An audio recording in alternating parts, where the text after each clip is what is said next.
Chapter 11. The Sleeping Prince. Todd personally escorted Aerith to the castle. When they arrived at the threshold, Todd refused her entry unless Kate Sith and Nanaki remained outside. Nanaki was apprehensive to let the princess go in alone, but Aerith persuaded him otherwise. She refused to come so far and trip up now. Her companions reluctantly relented, and she entered alone. Aerith followed Todd down a deserted hallway. The inside of the castle, Aerith admitted, was beautiful, but still had an eerie essence to it. The walls were pure white, and the floors were perfectly polished marble. What puzzled the princess most was she neither saw nor heard any indication of Cloud's servants.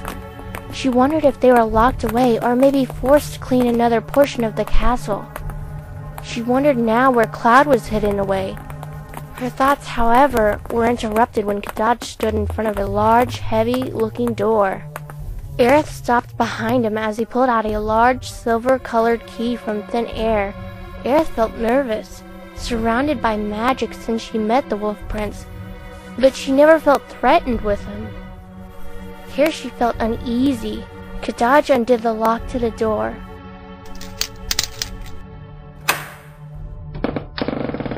Pushing it open, he moved aside to allow the princess to enter first. Aerith walked past him, filling his eyes on her the entire time. She pulled the red cloak closer to her. I hope this room pleases you, princess. Aerith looked around. The room itself was very well furnished. It had everything she would need. You will be here for a very long time. I will leave here with Cloud, so do not give your hopes up. That face is unbecoming of my future bride. He reached out to touch her face, but Aerith stepped away, refusing to have such a horrible man touch her. I am Prince Cloud's bride. Todd grinned at her, finding her persistence entertaining. He turned around and headed for the door. He stopped in the doorway, looking over his shoulder at her.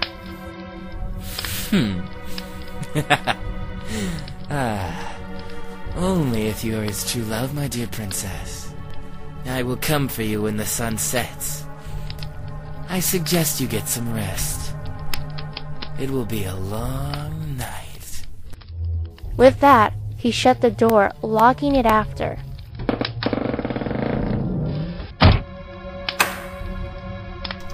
Aerith stood quietly, observing her surroundings. She slipped off her red cloak, folding it neatly on a chair near an already lit fireplace. Aerith ignored the fire and walked over to the single window in her room. She pushed the silken translucent drapes aside.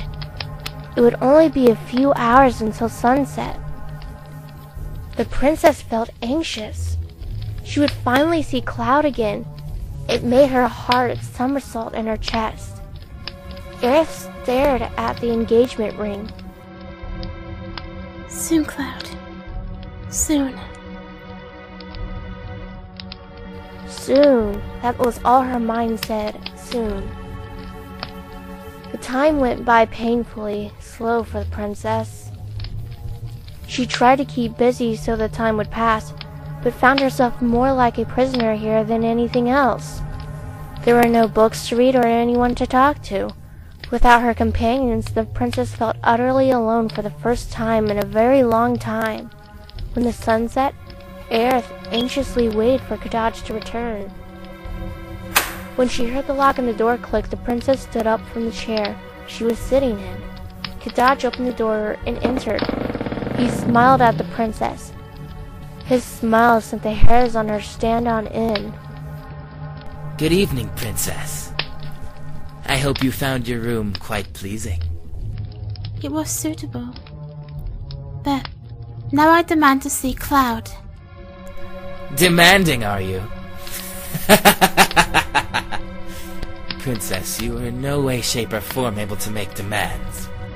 Perhaps not, but we did have an agreement. Indeed we did, and I shall be taking something from you. Todd moved towards her quickly and snatched her left hand. Aerith gasped as he eyed the beautiful engagement ring. The price, my dear, is this ring. Aerith allowed him to slip the ring from her finger. Kadaj eyed the piece of jewelry for a moment before placing it in the folds of his clothing. He approached the door before turning around and holding his hand out. Aerith walked past him, refusing to make any type of physical contact with him voluntarily. Kadaj found her resistance amusing. The silver-haired man led her down the halls, lighted only by the silver glow of the moon. Aerith wondered if Nanaki and Kate Sith were all right outside. The forest surrounding the castle is dangerous, and she was worried her friends were being attacked. Yet her thoughts of her friends drifted when Kadaj and her came to the end of a hallway with double doors. Kadaj slipped another key from his pocket. It did not take the princess long to realize who was behind this door.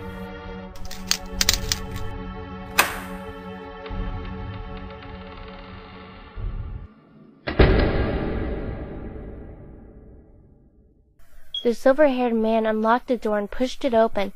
He then turned to the princess. Your beloved prince waits. Aerith ignored him, brushing past him to enter the room. Before she could finally enter, Kadaj snatched her by the arm. Startled, the princess looked back.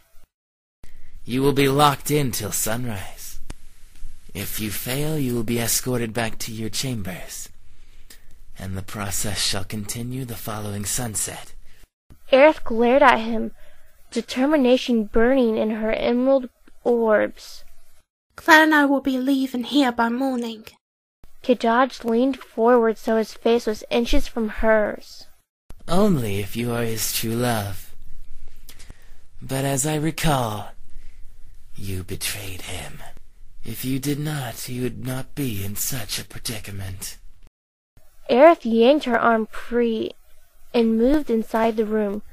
Kadaj gave her a sinister smile before shutting the door. After a moment, she heard the lock click into place.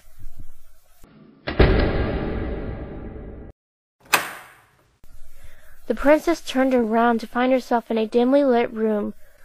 The room itself was not all furnished except for a single bed resting in the center of the room. The moonlight shined through the windows over the bed, casting its silver glow over the bed and the man sleeping on top of it. Aerith caught a breath, sucking it in sharply. She moved forward. The echo of her shoes running across the floor filled the otherwise quiet room. She stopped at the floor of the bed and stared at the handsome man lying peacefully. He was the same as she remembered him, the first time she had seen his true form. His hair was the same golden blonde locks that seemed impossibly spiky. His skin looked incredibly pale over the defining lines of his lean, muscular form. Cloud.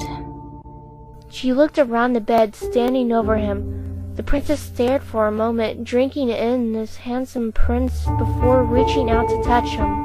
Her fingers trembled, frightened that he would again disappear from her. Gently, her fingers touched his cheek, brushing along his strong jaw to cup his face. Without thinking, the princess leaned over and pressed her lips to his. When she pulled away, the princess opened her eyes to find Cloud not even stirred from his slumber. Concerned, the princess gently stroked him, calling out his name. He neither flinched or made a noise. Cloud? Cloud, wake up! Aerith shook him gently, repeating his name. There is no response from the sleeping prince. Panic began to set in. The princess shook him harder. Cloud? Please, wake up! Cloud remained asleep. Tears began to overtake the princess's eyes. She shook Cloud again, begging him to awake, yet there was no response. Cloud, wake up! I came here to save you! Please, Cloud, if you do not wake up, you will be trapped here. I am sorry. I am so sorry I betrayed your trust. Cloud, I beg of you, wake up! Wake up! I love you. Aerith fell against his chest, sobbing. Cloud remained asleep, oblivious to the princess's cries. For the entire night, the princess tried to awaken the wolf prince, but to no avail. When the sun peeked over the horizon, the door to the room was unlocked. Kadaj found the princess draped over Cloud, sobbing as she clutched onto him. Kadaj found the sight quite pathetic and amusing. Well, princess. Aerith lifted her head, finally realizing it was morning. You seem so sure of yourself that the prince would awaken. However, a deal is a deal, my dear, and you failed. Kadaj grabbed her hand and lifted her off the bed. Quit sobbing like a little child. Your prince is not in love with you any longer. I still have 2 nights left! You try your best to remain positive, princess. However, you will never awaken him. Kadaj forced the princess from the room. He closed the door behind him, locking it. He saw to Aerith's return to her bedchamber. When she entered, she found food and drink waiting for her. Also waiting for her was a nightdress and robe for her to sleep in. Please eat. I would hate for my bride to become ill. He leaned over her, touching her long brown locks. He lifted her hair to his lips and kissed the locks while he took in her floral scent. I am not your bride! She pushed the man away from her as hard as she could. Kadaj could not help but smirk at her fiery attitude. Keep believing what you will, princess. But on our wedding day, you will have no choice but to accept me. When Kadaj left, locking her in, she fell to the ground. With her confidence shaken, the princess began to cry.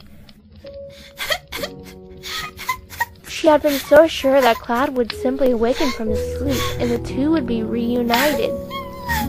He did not even move. Now the princess had to wonder if she would ever awaken the prince.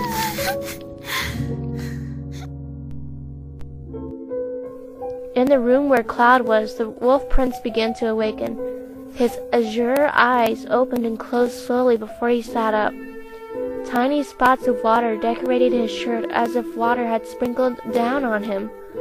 Cloud had no recollection to how those specks of water got onto his shirt, but something about them made his heart ache. Suddenly the door to the room opened. Cloud's eyes narrowed as he saw Yazoo and Laz enter the room. Laz was grinning wickedly while his brother seemed bored. Get up, slave! Cloud stood up, knowing very well that he would be doing Sephiroth's orders. Cloud quietly walked toward them. He was escorted to the depths of the castle. There he would be alone, and would be forced to search for materia. Yet he could not help to think that he was missing something. What that was, he was unsure of. After eating, the princess found herself with little energy and soon fell asleep. When she woke, it was already late in the afternoon. She bathed in the adjoining washroom and dressed in the clothing. She brought a chair to the window so she could look outside at the sun setting. Her hand sat in her lap, which she nervously folded and unfolded. Lost in her own thoughts, the princess did not see her two companions standing outside her window. Kate Sith took a pebble from the ground and chucked it at her window. The stone smacked the glass of the window, startling the princess. Aerith rose from her chair and looked down at the ground to see her friends. She undid the latch to her window and pushed it open. We were worried about you, princess. Kate Sith called, cupping his paws around his mouth. Aerith looked troubled, even from the ground. Nanaki and Kate Sith could see. Princess, are you being held prisoner? No, Cloud would not awaken. I tried so hard to awaken him, but it was useless. Don't give up. He wouldn't awaken. What if he does not love me anymore? Princess, you are strong and you will save the prince. If you give up now, then this journey is all for nothing. Before Aerith could respond, the door to the room opened. She spun around to see Kadaj at the door. He tilted his head slightly and then smiled. Good evening, Princess. He spoke as he approached her. Aerith found herself holding her breath. When he stood in front of her, his fingers clutched around her necklace. You know the price. She nodded, slipping off the chain in the process. Kadaj took the necklace greedily from her. Then he placed his hand on the small of her back and guided her from the room. Aerith moved quickly, repulsed by his touch. As she headed for the door, Kadaj felt a breeze from her window. He looked outside to see the two companions. Neither pleased Kadaj. Once Kadaj guided the princess to the room, he locked her inside. Next, he entered his brother's throne room, who was sitting in his throne. Kadaj approached his elder brother and held out the necklace. For you, brother. Sephiroth held out his hand, and Kadaj allowed the necklace to fall into the palm of his hand. Sephiroth's jade-green eyes studied the necklace before a sadistic smirk appeared on his face. Such a fool is our little princess. Sephiroth said as his hand closed around the necklace. And now you have both the black and white materia, brother. And soon I shall have my bride. Kadaj looked over to his left to see where his two brothers were. Laz and Kadaj looked at their younger brother without a word.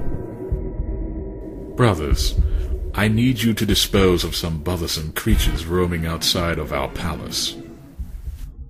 Laz grinned wickedly. Yazoo simply lifted his head, a bored expression on his face. The two then departed from the throne room to deal with those pests.